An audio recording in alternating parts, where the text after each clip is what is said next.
Salam, hörmətli izləyicilər. Bildiyiniz kimi 1986-cı il aprel ayının 26-sında Sovet İttifaqının tərkibində olan Ukrayna SSR-nin Pripyat şəhəri yaxınlığında Çernobıl atom elektrik stansiyasında 4-cü nüvə reaktorunda partlayış, sızma baş verdi və beləliklə də dünyada baş verən faciəli hadisələrdən biri yaşandı.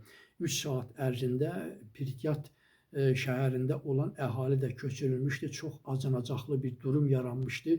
Yəni ətraf aləm bütün radiasiya ilə əhatə olunmuşdu, zəhərlənmə baş verirdi və beləliklə də bütün Sovet İttifaqının digər respublikalardan ora kömək məqsədi ilə insanlar göndərilirdilər.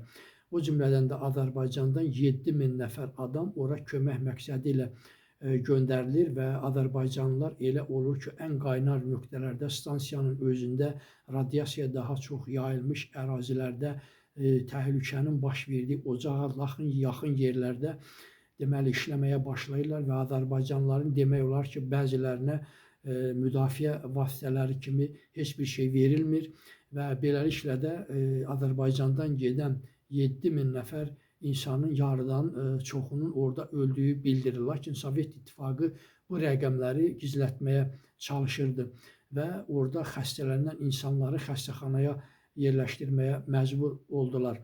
Sağ qalan adamları isə geri qayıdarkən əynindəki paltarları yandırmalarına baxmayaraq Azərbaycana dönən həmin vətəndaşlar əlil vəziyyətinə gəldilər. Bugün də Azərbaycanda çoxlu sayda Çernobıl əlili kimi müavinət alan insanlar var və beləliklə də yəni bir daha Sovet İttifaqının digər respublikalardan olan deməli vətəndaşlara ögey münasibətinin şahidi olduq.